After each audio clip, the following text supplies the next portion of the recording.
Hello dear aspirants, આપ સર્વેનું અમારી YouTube channel game changing સાયકોલોજીમાં હાર્દિક સ્વાગત છે.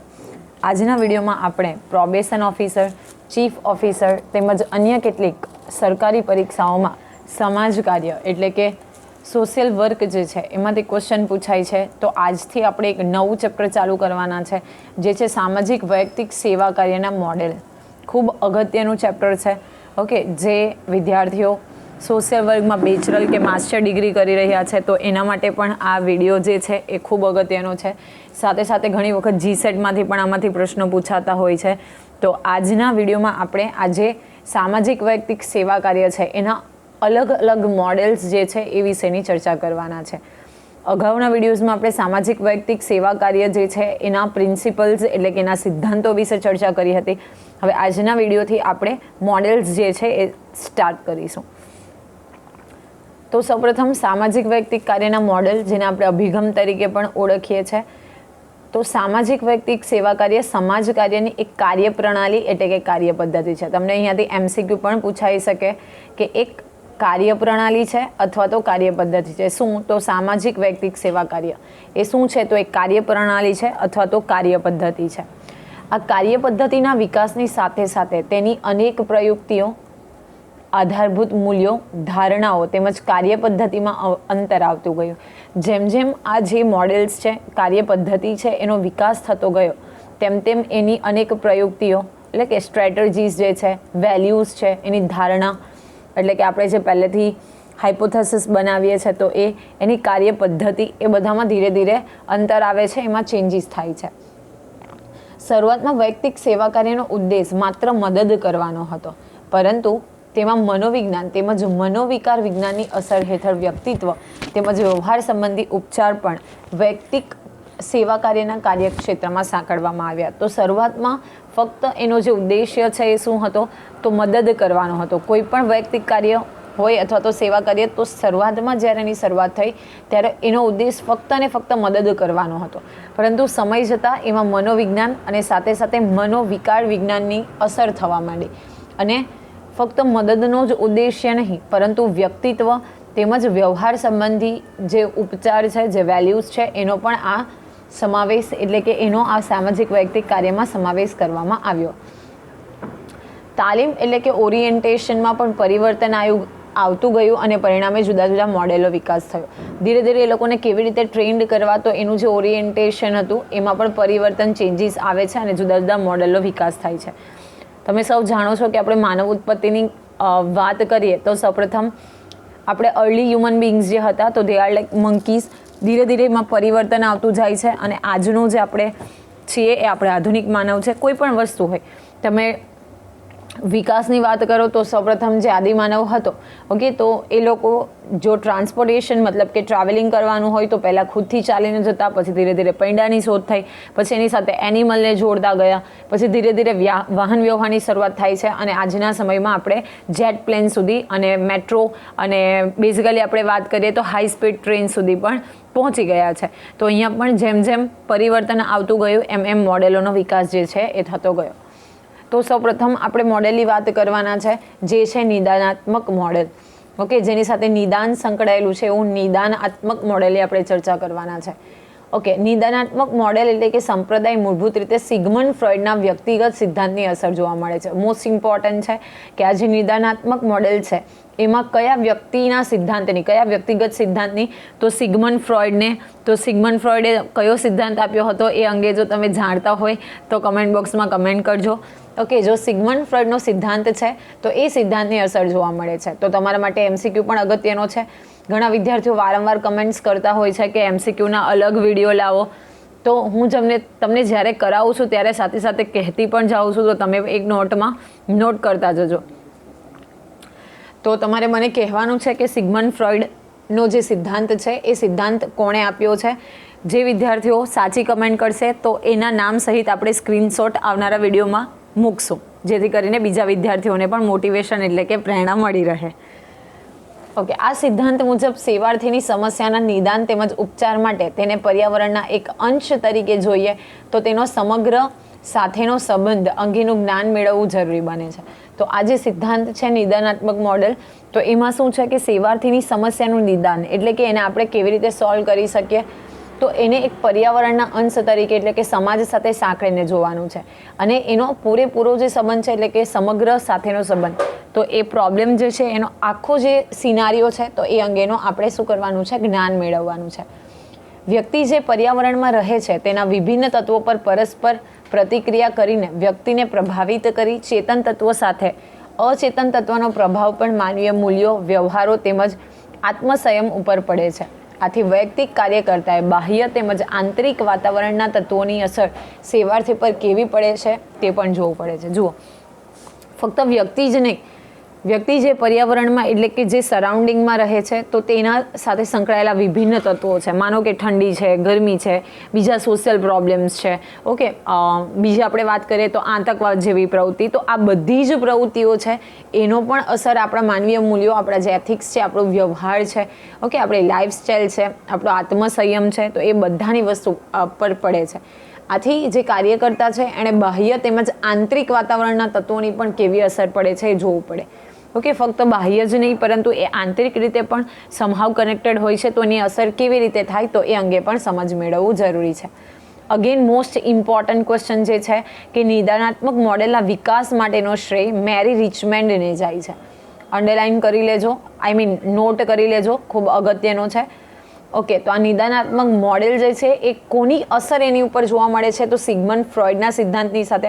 તમને ખબર હશે કે સિગ્મન્ડ ફ્રોઇડ એક ખૂબ ફેમસ મનોવૈજ્ઞાનિક હતા અને એની અંગેની થિયોરીઝ છે એ પણ આપણે આપણા વિડીયો પર યુટ્યુબ ચેનલ ઉપર અપલોડ કરેલી છે, તો તમે ત્યાં જઈને પણ એના જે સિદ્ધાંત છે એ જોઈ શકો છો. ઓકે, તો આના વિકાસ માટેનો શ્રેય છે એ મેરી રિચમેન્ડને જાય છે.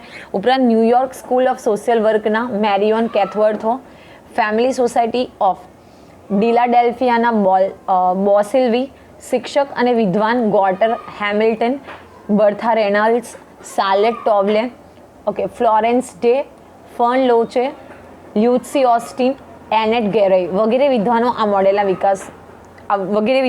મોડેલના વિકાસમાં ફાળો રહ્યો છે. ખૂબ જ અગત્યનો પ્રશ્ન છે, તમે અંડરલાઇન કરી લેજો, નોટ કરી લેજો, કારણ કે તમને એવું પણ બની શકે કે 4 ઓપ્શન આપ્યા હોય અને એક કરેક્ટ ના હોય. તો જો વિકાસ માટેનો શ્રેય પૂછવામાં આવે તો મેરી રિચમેન્ડ એને જાય છે. અને સાથે સાથે બીજા કયા જે વિદ્વાનો છે એ સંકળાયેલા છે, તો એમાં ન્યુયોર્ક સ્કૂલ ઓફ સોશિયલ વર્કના જે મેરિયોન કેથવર્થો છે, ફેમિલી સોસાયટી ઓફ ફિલેડેલ્ફિયાના બોસિલ્વી, શિક્ષક અને વિદ્વાન Gordon Hamilton, Bertha Reynolds, Charlotte Towle, Florence Day, Fern લોચે, લ્યુસી ઓસ્ટિન અને એનેટ ગેરય, આ બધા જ વિદ્વાનો જે છે એ નિદાનાત્મક મોડેલ સાથે સંકળાયેલા છે. આજકાલની એક્ઝામ્સમાં તમને ખબર હશે તો એવો ટ્રેન્ડ ચાલે છે મેથ્સ કરવાવાળો, તો તમને એક બાજુ નિદાનાત્મક મોડેલ આપ્યું હોય અને સામે એના પ્રણેતા અથવા તો એની સાથે જોડાયેલ વિદ્વાન છે એનું નામ આપ્યું હોય. આપણે આ ચેપ્ટરમાં ઘણા બધા સિદ્ધાંતોની ચર્ચા કરવાના છે. ઓકે, તો નિદાનાત્મક આપ્યું હોય તો એની સાથે આમાંથી કોઈ પણ જે છે કનેક્ટ થતું હોય એ તમારે કરેક્ટ પેરને મેચ કરવાની રહેશે. નિદાનાત્મક અભિગમ સેવાર્થીની સમસ્યાના નિદાન અને ઉપચાર માટેની શરતોની પૂર્તિ કરવી એને જરૂરી માને છે. ઓકે, તો આ જે મોડેલ છે એ શું કરવામાં આવે છે કે નિદાન કરવાનું સમસ્યાનું અને સાથે સાથે ઉપચાર, તો એના માટે કેટલીક શરતોની પૂર્તિ કરવી, એટલે કે જો તમે નિદાન કરવા માંગો છો, એનો ઉપચાર, એનું સોલ્યુશન લાવવા માંગો છો તો કેટલીક જરૂરિયાતોની પૂર્તિ કરવી પડશે એવું આ સિદ્ધાંત માને છે. તો કઈ કઈ જરૂરિયાતોની પૂર્તિમાં સિદ્ધાંત માને છે તો એની આપણે ચર્ચા કરીએ. સૌપ્રથમ છે સેવાર્થીને મદદ કે સહાયતા કરવામાં અથવા તેની સમસ્યાની ચિકિત્સા એટલે કે નિવારણ માટે, સોર્ટ આઉટ કરવા માટે બાહ્ય પર્યાવરણની સાથે સેવાર્થીની આંતરક્રિયા જાણવી જરૂરી છે. કોઈક વ્યક્તિ પર્ટિક્યુલર સોસાયટીમાં રહે છે તો એનું બિહેવિયર શું છે, કેવી રીતે વર્તે છે, તો એની આંતરક્રિયા પણ જાણવી જરૂરી છે. બાહ્ય પર્યાવરણનો કોઈ મહત્વનો ભાગ કે સામાન્ય સૂક્ષ્મ ભાગની સાથે સેવાર્થીનો સંબંધ હોય તો તે જાણવું પણ જરૂરી બને છે. શું છું એક્ઝામ્પલમાં તો જુઓ, સેવાર્થીનું કુટુંબ કેવું છે, સામાજિક સમૂહ કેવો છે, ઓકે, એના મિત્રો કેવા છે, શિક્ષણ સંસ્થા કે અન્ય સામાજિક સંસ્થાઓ, તો આ બધી જ વસ્તુઓ જે તે વ્યક્તિ છે, સેવાર્થી છે, એની સાથે સમહાવ કનેક્ટેડ છે, તો આ બધાનો અભ્યાસ કરવો જરૂરી છે. નંબર 2 એવી કન્ડિશન છે કે સેવાર્થીની જરૂરિયાત મુજબ તેની ચિકિત્સા યોજના તૈયાર કરવી જોઈએ. જે પ્રમાણેની જરૂરિયાત છે તો એ પ્રમાણે આપણે શું કરશું, યોજના તૈયાર કરશું. ઓકે, બધા જ સેવાર્થી માટે સામાન્ય ચિકિત્સા યોજના ન બનાવતા તેનું વૈયક્તિકરણ એટલે કે સેવાર્થીની જરૂરિયાત મુજબ કરવું જોઈએ. બધા માટે તમે એક જ યોજના ન બનાવી શકો. અલગ અલગ વ્યક્તિઓની કઈ કઈ જરૂરિયાત છે, એને કેવા પ્રોબ્લેમ્સ છે, તો એને આધારે આપણે અલગ અલગ જરૂરિયાત મુજબની યોજના બનાવવાની છે. તો એના માટે એક કોમન યોજના ન બનાવતા સેવાર્થીની જરૂરિયાત મુજબની આપણે યોજના બનાવવાની છે. સેવાર્થીની સમસ્યાનો ઉદ્ભવ તેને દૂર કરવાની સેવાર્થીની કાર્યાત્મક સક્ષમતા અને તેની દોષપૂર્ણ સામાજિક પરિસ્થિતિઓ અથવા બંનેના સંયુક્ત પ્રભાવને કારણે સમસ્યા ઉદ્ભવી હોય છે. તો કયા કારણે સમસ્યા ઉદ્ભવે છે? તો કાર્યાત્મક સક્ષમતા અથવા તેની દોષપૂર્ણ સામાજિક પરિસ્થિતિઓ. ઓકે, તો એને કારણે આ જે સેવાર્થી છે એટલે કે જે સમસ્યાનો ઉદ્ભવ થાય છે એને દૂર કરવાની, સમસ્યા થઈ ગઈ હોય તો એને સોર્ટ આઉટ કરવાની, એટલે કે સમસ્યા આવે છે તો એને સોર્ટ આઉટ કરવાની સેવાર્થીની કાર્યાત્મક સક્ષમતા, એટલે કે જો એબલ નથી સમસ્યાને સોર્ટ આઉટ કરવા માટે તો, અને એની જે દોષપૂર્ણ સામાજિક પરિસ્થિતિઓ છે તો એને આધારે એની સમસ્યા છે એ ઉદ્ભવી છે. વૈયક્તિક સેવા કાર્ય અંતર્ગત કરવામાં આવતા ઉપચારમાં વૈયક્તિક અથવા સામાજિક કે આંતરવૈયક્તિક પર્યાવરણ કે બંનેમાં પરિવર્તન કરવું જરૂરી છે. તો વૈયક્તિક પરિવર્તન જરૂરી છે અથવા સામાજિક કે આંતરવૈયક્તિક પર્યાવરણ અથવા તો બંનેમાં પરિવર્તન લાવવું જરૂરી હોય છે. ફોર્થ કન્ડિશન, ઉપચારનો ઉદ્દેશ સેવાર્થીની એ રીતે મદદ કરવાનો હોય છે જેથી તે પોતાની અથવા પર્યાવરણ અથવા બંનેમાં એવી રીતે પરિવર્તન લાવી શકે કે તેનું યોગ્ય રીતે સમાયોજન શક્ય બને. કેવી રીતે આપણે એના પ્રશ્નોને સોર્ટ આઉટ કરવાના છે? તો પોતે પોતાની રીતે અથવા તો પર્યાવરણમાં અથવા તો બંનેની સાથે પરિવર્તન લાવી શકે એ એબલ બને, તો એ અંતર્ગત આપણે એને મદદ કરવાની હોય છે. આ સંપ્રદાયના મોડેલના વિચારકોની માન્યતા છે કે વૈયક્તિક સેવા કાર્યના ઉપચારને પરિણામે વ્યક્તિમાં પરિવર્તન લાવવાની સાથે તેનો વિકાસ કરી શકાય. જો આ પણ અગત્યનું છે કે આપણે જે મોડેલના વિચારકો જોયા તો એમની શું માન્યતા છે? તો એ લોકો એવું માને છે કે સેવા કાર્ય આપણે જો કરીએ તો એ વ્યક્તિમાં પરિવર્તન લાવી શકાય છે, સાથે સાથે એનો વિકાસ પણ કરી શકાય છે. તેમજ ઉપચારની પ્રક્રિયા દરમિયાન તેની આસપાસના પર્યાવરણમાં કરવામાં આવેલા પરિવર્તનોને પરિણામે તેનું સમાયોજન સફળતાપૂર્વક શક્ય બને છે. અને આપણે જે પરિવર્તન કર્યા છે તો એને કારણે શું થશે? એમની હેલ્પ કરી છે, જેને કારણે એ લોકો એડજસ્ટમેન્ટ કરી શકશે, એટલે કે સમાયોજન છે એ સોસાયટી સમાજ સાથે કરી શકશે.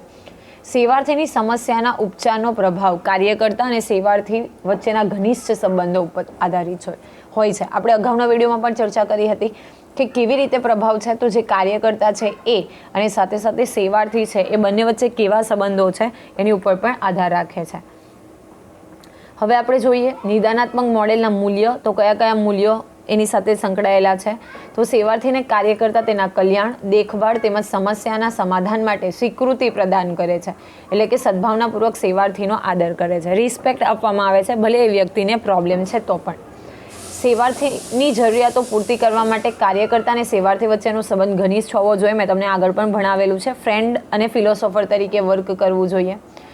જ્યાં સુધી શક્ય હોય ત્યાં સુધી કાર્યકર્તાએ સેવાર્થીને વૈજ્ઞાનિક અને વસ્તુનિષ્ઠ કે નિષ્પક્ષ રીતે સમજે તથા તેના મૂલ્યાંકનમાં વ્યક્તિગત ભાવનાઓને મહત્વ આપે. કોઈ પણ કાર્યકર છે તો એને વસ્તુનિષ્ઠ તરીકે ઓનેસ્ટલી, નિષ્પક્ષ, કોઈ પણ બાયસનેસ કર્યા વગર સમજે અને એની જે ભાવનાઓ છે, ફિલિંગ્સ છે એને પણ સમજે, એ અગત્યનું છે. સેવાર્થીને પોતાનો નિર્ણય લેવા તથા આત્મનિરીક્ષણ નિર્દેશ કરવાનો અધિકાર કાર્યકર્તાએ આપવો જોઈએ. અગાઉ પણ આપણે આની ચર્ચા કરી હતી ડિટેલમાં પ્રિન્સિપલી કે જે તે નિર્ણય લેવાનો ફાઇનલ રાઇટ કોની પાસે છે? તો સેવાર્થીનો પોતાનો છે. કાર્યકર્તાએ પોતાના સેવાર્થીની સાથે અન્યની આત્મનિર્ભરતાનો સ્વીકાર કરવો જોઈએ. ઓકે, પોતાની સેવાર્થીની સાથે સાથે જે બીજા અન્ય આત્મનિર્ભર વ્યક્તિઓ છે તો એનો પણ સ્વીકાર કરવો જોઈએ. આમાં મોડેલના મૂલ્યો સેવાર્થી અને કાર્યકર્તાના સંબંધો તેમજ કાર્યપ્રણાલીને વિશેષ રીતે મહત્વ આપે છે. અગેન ઇમ્પોર્ટન્ટ છે. બધા જ જે મોડેલ્સ છે એ કઈ કઈ વસ્તુને ઇમ્પોર્ટન્સ આપે છે એ પણ જરૂરી છે. તો અહીંયા કાર્યકર્તાના સંબંધો અને કાર્યપ્રણાલીને વિશેષ રીતે મહત્વ આપે છે. કઈ મેથડથી તમે પ્રોબ્લેમ સોર્ટ આઉટ કરો છો તે એને અહીંયા મહત્વ આપવામાં આવેલું છે. હવે જોઈએ આપણે આ નિદાનાત્મક મોડેલ એટલે કે જે સંપ્રદાય છે એના સિદ્ધાંત અને પ્રયુક્તિ કઈ કઈ છે. તો નિદાનાત્મક મોડેલમાં વૈયક્તિક સેવા કાર્યકર્તાનો ઉદ્દેશ સેવાર્થીની મુશ્કેલી દૂર કરવી તેમજ વ્યક્તિ વર્તમાન સ્થિતિમાં તેની અકાર્યાત્મકતાને ઓછી કરે, એટલે કે કાર્યકર્તાએ સેવાર્થીમાં સંતોષ, આત્મવિશ્વાસ અને આત્મસંતોષ ઊભો કરવો. સેટિસ્ફેક્શન, ધેન આફ્ટર સંતોષ અને આત્મવિશ્વાસ એટલે કે કોન્ફિડન્સ બિલ્ડ કરવાનો આ જે મોડેલ છે એનો મુખ્ય ઉદ્દેશ છે. હવે નિદાનાત્મક મોડેલની જો ચિકિત્સા પ્રક્રિયાની વાત કરીએ તો કાર્યકર્તાની 2 પ્રકારની ભૂમિકા હોય છે. કયા 2 પ્રકારની ભૂમિકા? તો સેવાર્થી સાથે પ્રત્યક્ષ રૂપે એટલે કે ફેસ ટુ ફેસ અને સેવાર્થીના પર્યાવરણ સાથે. તો અપ્રત્યક્ષ ચિકિત્સા એટલે કે આ સંદર્ભમાં ચિકિત્સા પ્રક્રિયા 2 રીતે કરવામાં આવે. ફર્સ્ટ જે છે એ અપ્રત્યક્ષ. ઓકે, અહીંયા આપણે જોયું કે પ્રત્યક્ષ અને અપ્રત્યક્ષ. તો અપ્રત્યક્ષ કેવી રીતે? તો આજુબાજુના પર્યાવરણ સાથેનો સંબંધ કેવો છે તે તપાસે. કેવી રીતે બિહેવ કરે છે સોસાયટી સાથે, પર્યાવરણ સાથે કેવી રીતે એડજસ્ટમેન્ટ કરે છે, તો એ અંગે.